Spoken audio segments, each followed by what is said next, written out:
This is Pittsburgh Sunday Morning. My name's Sean McDowell. If you'd like to be a guest on the program, if you're the member of a group or organization that has an upcoming cause or event that the listening community would be interested in, doesn't necessarily have to be a local cause or event, doesn't even have to be a nonprofit cause or event either. Contact me. My name again is Sean McDowell. My email address is my name, and you spell Sean, S-E-A-N, Sean at DVE.com. I'll get back to you as quickly as I can. Welcoming to Pittsburgh Sunday Morning for the first time, and we have a room full with more to come and a guest on the phone. A new film has just been released, Since I Don't Have You. It's all about the legendary Pittsburgh doo-wop band, the Skyliners, and specifically this movie is about the beautiful girl singer in the band, Janet Vogel Rapp, who tragically took her own life at the age of 37 in 1980. And to make this movie even more fascinating, this story is told through the eyes of the co-director and co-writer and co-screenplay guy, Gavin Rapp, who was Janet Vogel Rapp's son. So let's meet everybody. I want to make sure everyone gets properly credited for the work that they did on this project, and that our special guest on the phone, he can also jump in as he personally knew the Skyliners from the original lineup. And the movie, again, is Since I Don't Have You. That was the title of the Skyliners' biggest hit from 1959, a song that's been covered by everyone from Don McLean to Guns N' Roses, believe it or not.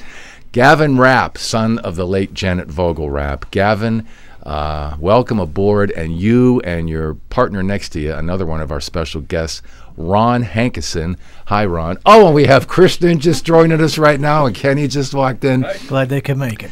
Okay, we're just making all the introductions right now. Great. So hold on. Let me go all the way down here because, okay, we have Kristen Spatafora is with us, and she played Janet Vogel Rapp, the Skyliners singer who tragically took her own life, Gavin's real-life mother. Hi, Kristen. Thanks for jumping in. Hi. We only have like 2 microphones, so you and Kenny got to right. like sort of kneel down. I'll share a seat with Gavin. Okay. She's blocking you now. Right in there. I'll sit on my side. And Kenny Champion is here. Kenny played the jealous, Sitting on my wire. controlling husband. Very impressive. You and Kristen in the movie, Kenny. So anyway, we're getting to the introductions right now. We just introduced the co-writing, co-directing, co-screenplay team. That would be Gavin Rapp and also Ron Hankerson. So welcome, Ron, and welcome, Gavin. And my pal Johnny Angel is here, the legendary Pittsburgh performer. Johnny Angel and the Halos. Johnny's worked with everyone from the Temps to the Four Tops to James Brown to Chuck Berry. You probably work with the Skyliners too, Johnny. Many, many times. Many, many times. That's what I figured. And Johnny is working on the local end of promotion for the film.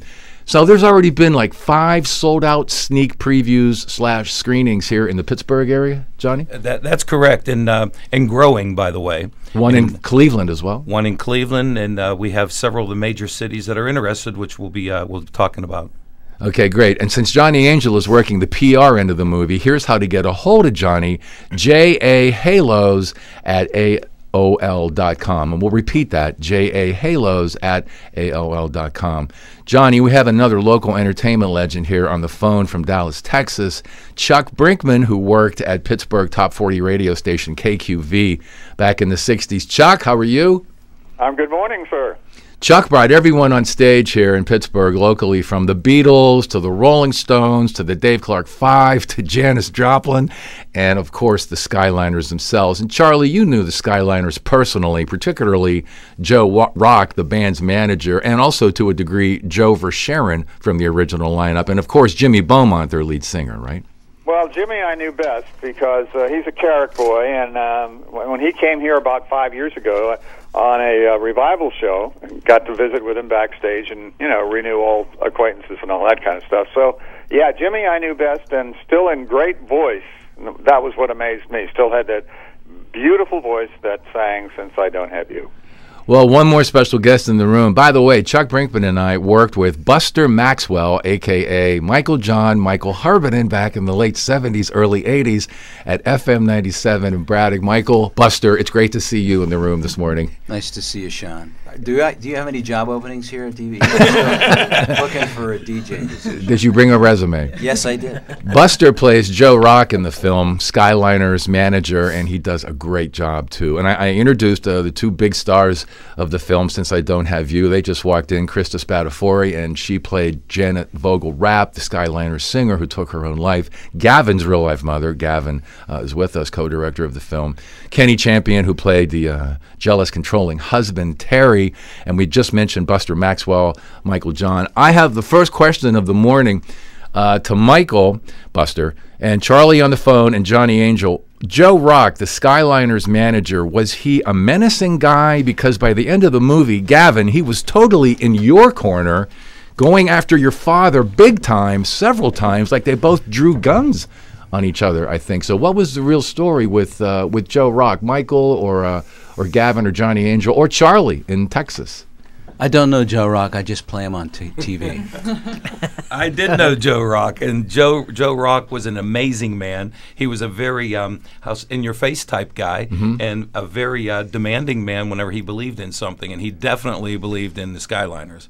You have a problem with that? That's Joe.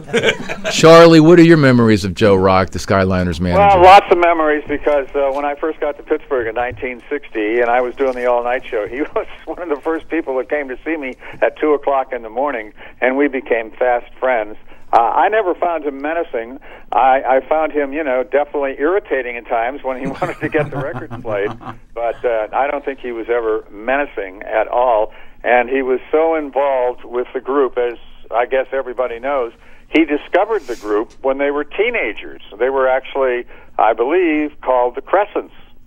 Right, that's correct. Wasn't it Joe Rock who wrote the lyrics to Since I Don't Have You? Yes, he did. Yes. And Jimmy wrote the music. Right, Jimmy Beaumont. In a car. I think they were stopped at a stoplight or something when they wrote it. Let me ask Gavin this. Gavin, was Jimmy Beaumont, the Skyliner's lead singer, was he involved in this film at all, like maybe even as a consultant? He was. We talked to Jimmy for quite a few years in putting this together, and I also had Jimmy read the screenplay. A lot of the stuff I wrote and got out in the screenplay, I thought I was crazy. Remembering things like this, I thought this can't be the way I remembered it as a child. Maybe I twisted some things around. But after Jimmy read it and got back to us, he said, this is it, man. It's a great story. It's true. It needs to be told. And whatever I can do to help, I'll help you. So Jimmy, gave us support that way, and he also helped us teach the people that were playing the Skyliners, helped them with some moves and some choreography, and getting them into this mindset of what it was like back then. That's Gavin Rapp, son of the late Janet Vogel-Rapp, and we're talking about the movie. The new film has just been released, Since I Don't Have You, all about the legendary Pittsburgh doo-wop band, the Skyliners, and specifically this movie is about the beautiful girl singer in the band, Janet Vogel-Rapp, Gavin's mother, who took her own life at the age of 37 in 1980. Gavin, so I did watch the movie. It's a great story, fascinating, very sad too. A lot of tragedy, conflict, drama. Your poor mother, not to mention you witnessing everything. But if we could just time frame the film now, and Charlie, you in Texas, and especially Johnny Angel here, and Michael, Buster, we were all doing radio a long time ago, although not that long ago. So for listeners, who are too young to have experienced the Skyliners or even that period of music, it was 1959. Charlie, Johnny Angel, this was before the Beatles, before the Rolling Stones, before Motown, before the girl groups even, like the Shangri-Las and the Crystals. Now, Charlie, I brought in my Joel Whitburn book, and Johnny Angel. Here are some of the #1 hits between 1959 and 1961. This was the sort of stuff you were hearing on the radio. And remember, no Beatles, no Stones, no Motown. Songs like Venus from Frankie Avalon, Kansas City from Wilbert Harrison, Mac the Knife, Bobby Darin, Lloyd Price's Stagger Lee. Those are just a few songs from 1959. From 1960, here are just a small sampling of the top hits. Again, to frame the time period we're speaking of here with the Skyliners. El Paso from Marty Robbins. I love that song. Teen Angel, Mark Denning, one of the worst songs ever recorded. Theme from A Summer Place, Percy Sledge, Kathy's Clown. Percy Faith. Percy Face. Oh, I'm sorry, Percy Face, sorry. Kathy's Clown. Charlie, of course, is going to nail that always. Kathy's Clown, the Everly Brothers, Save the Last Dance for me, the Drifters. So that's just a taste of what the music on the radio was for that era. And it was a different world back then, musically. Still pretty tame, not that rebellious, relatively speaking, at all. And that's where the Skyliners came from. Charlie, Johnny, Michael, Gavin. Right, yeah, and I'm glad you mentioned that, because when I go out to talk about the movie, I'm trying to reach a younger audience in a way to have them understand that, okay, Guns N' Roses remade it, so did Brian Setzer, Barbara Streisand, but you have to realize what this song was when it came out. It was like Appetite for Destruction. It was their seminal album. It was their first album, and it was before all the British invasion and all those other bands that followed suit, that came later.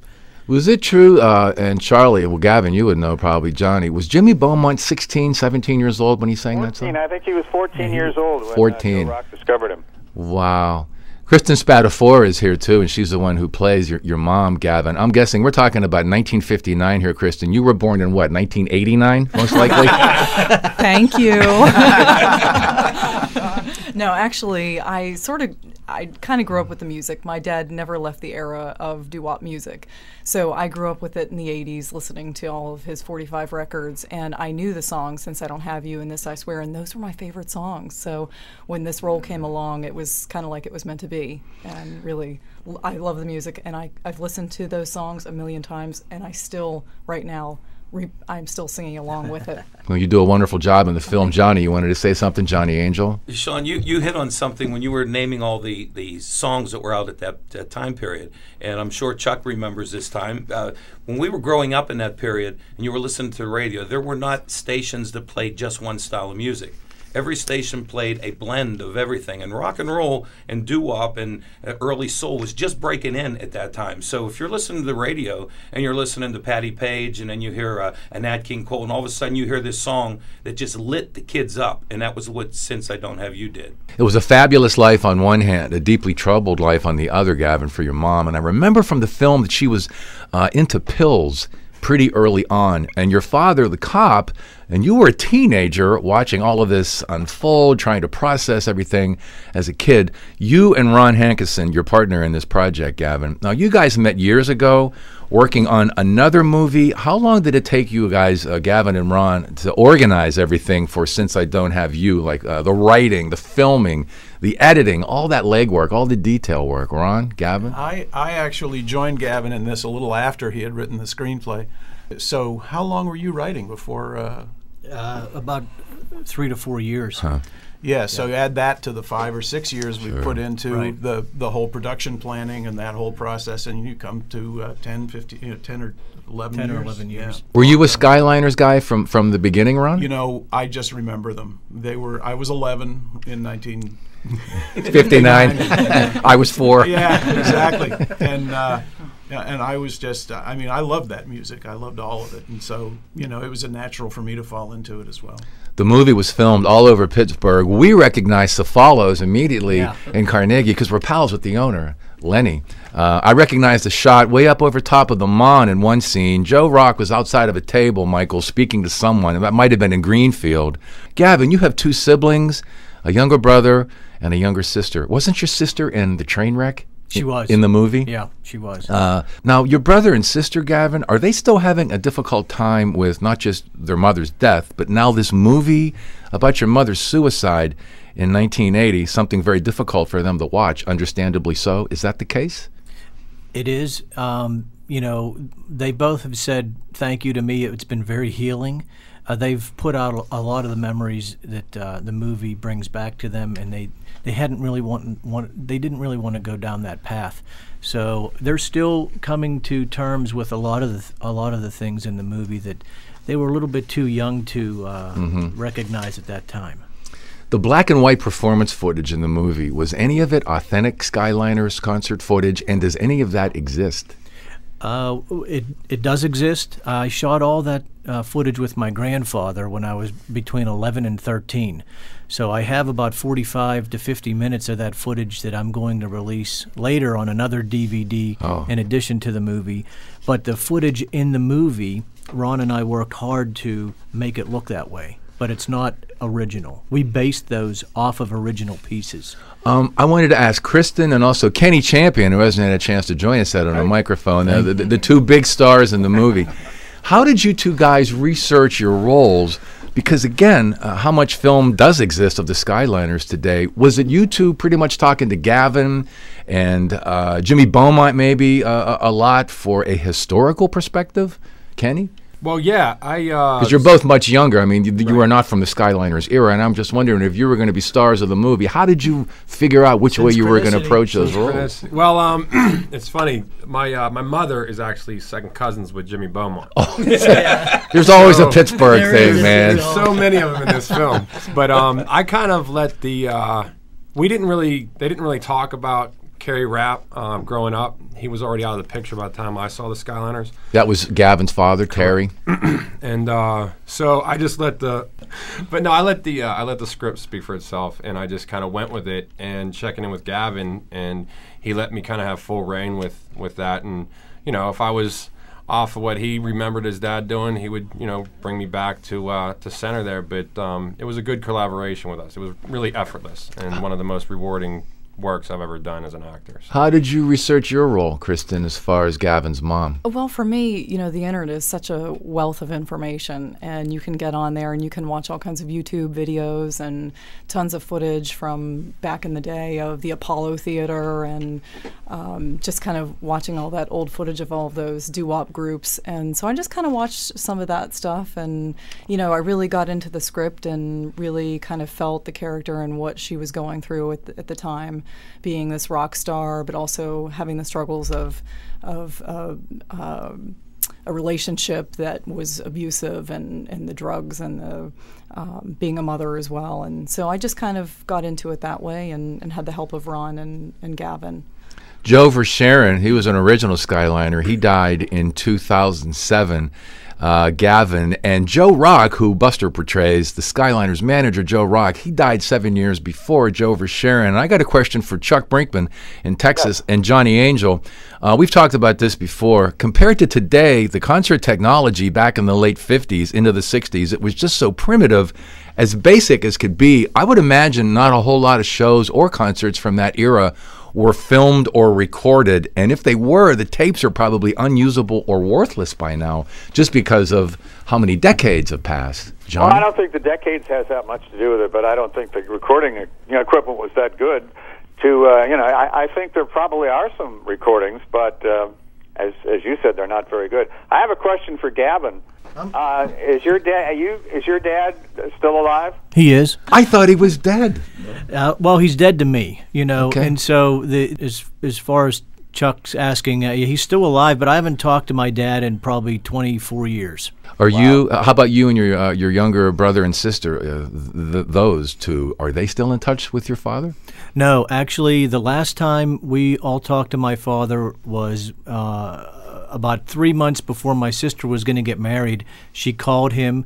Kippy and I were on a conference call with her, with my dad, and Marlo asked him if he could walk her down the aisle because it was her first marriage, and he said, "You're no daughter of mine. Don't ever call me again," and hung up.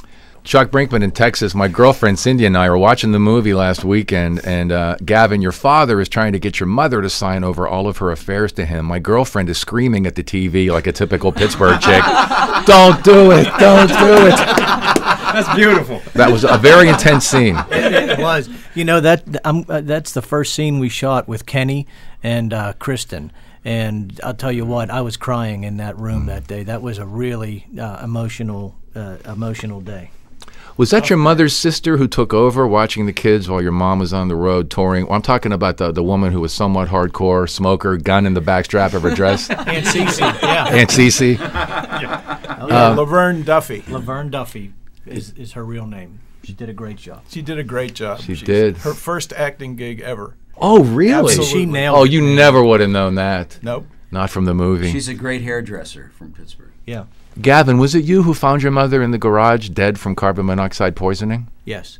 Just out of curiosity, there were pills all over that film being swallowed, being spilled. What kind of pills were we talking about? Because for that era, that was before Xanax or Oxycontin or Vicodin. Right. Well, another thing that I hope translates with this movie is that depression at that time was really misunderstood. And so from growing up in that, my dad had access, being a cop, to a lot of different drugs.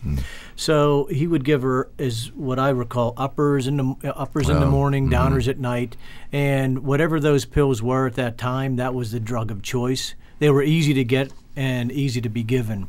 So I don't know what the pills were, but I know they weren't Zantac and you know, all those. So we have like less than 4 minutes to go, guys. Charlie, there's a scene in this movie, Since I Don't Have You, at the Holiday House in Monroeville, where I know Johnny Angel played. Charlie, you and I were there a million times over the years. I wanted to ask Gavin, and again, without giving anything away in the movie, what did happen to any remaining royalties that may have been due your mom? Because there was a scene in the movie, several scenes in the movie regarding that question. Right, and I ended up actually winning the royalties from then on. It took about 4 more years to accomplish that. Can I ask Gavin and Ron Hankerson, the co-writers, the co-directors, screenplay guys, are you both still trying to find a national distributor for Since I Don't Have You? Filmed all over Pittsburgh about the legendary Skyliners. Are we making progress on that, Ron? Well, we're trying. Our strategy is to have these sold-out shows, to distribute as many DVDs as we can, and to show top-line revenue in order to, you know, grab the interest of distributors. But we haven't really done that for long enough yet. What do you want to say, Gavin? Well, I think the movie stands on its own. And again, to say what Ron was with the business aspect of it, is that we just want to be able to make sure we have both sides of the coin covered, where we say not only are we having sellouts and we're making money, it's also a great movie. So it's a win-win for a distributor. Since I Don't Have You, the legendary Skyliners, this movie filmed all over Pittsburgh. Specifically, the movie is about the beautiful girl singer in the band Janet Vogel-Rapp, who took her own life at the age of 37 in 1980. And it's such a fascinating story because it's told through the eyes of the co-director and co-writer Gavin Rapp, who was Janet Vogel-Rapp's son. That was the title of the Skyliners' biggest hit from 1959, Since I Don't Have You. And we have to thank Gavin, of course, Ron Hankerson, Gavin's partner. They go back years. Thank you, Ron. Thank you, Gavin. My pal Johnny Angel, the legendary Pittsburgh performer Johnny Angel, and the Halos. And Johnny's worked with everybody, including the Skyliners. And there's already been a bunch of sold-out sneak preview screenings here of this film in the Pittsburgh area. Johnny Angel is working the PR end of the movie here locally. Here's how to get a hold of Johnny, JAHalos@AOL.com. And on the phone from Dallas, Texas, Chuck Brinkman, who worked at KQV back in the 60s. He brought everybody on stage here at the Arena and all the other clubs, and of course he brought the Skyliners on stage many times themselves, and he was pals with the Skyliners, the original lineup, including Joe Rock and Joe Verschaeren to a degree, and of course Jimmy Beaumont. Chuck, thank you so much for joining us in Texas. Hey, I tell you, Sean, for not being a doo-wop guy, you did a great job. Well, like Kristen said, there's a lot to find out on the internet. And whatever Gavin sent me and Johnny Angel, so I try to do my homework as best I can. And Chuck and I work with Buster Maxwell, a.k.a. Michael John, back in the late 70s, and Buster plays Joe Rock. It's a great role. Great job, Buster, Skyliners manager, man. It is fantastic. And late arrivals, but we're so glad that they did make it. Kristen Spadafori, who actually plays Janet Vogel-Rapp, the Skyliners chick singer. Thank you so much. Thanks for having us, Kristen. And Kenny Champion, who played the jealous, controlling husband. Very impressive role for you, Kenny. Thank you, Sean. And we mentioned Buster, of course, Buster Maxwell. It was Joe Rock. Buster portrays Joe in the movie. It was Joe Rock who wrote the lyrics to Since I Don't Have You. Jimmy Beaumont, the Skyliners' lead singer, wrote the musical melody. Jimmy Beaumont, now, he was involved also, Gavin, in the film, somewhat as a consultant, right? Right. www.wintermorningpictures.com. Also, JAHalos@AOL.com, Since I Don't Have You. And thanks to all my special guests this morning. Thanks, Thank you, Sean. Sean. This has been Pittsburgh Sunday Morning. My name's Sean McDowell.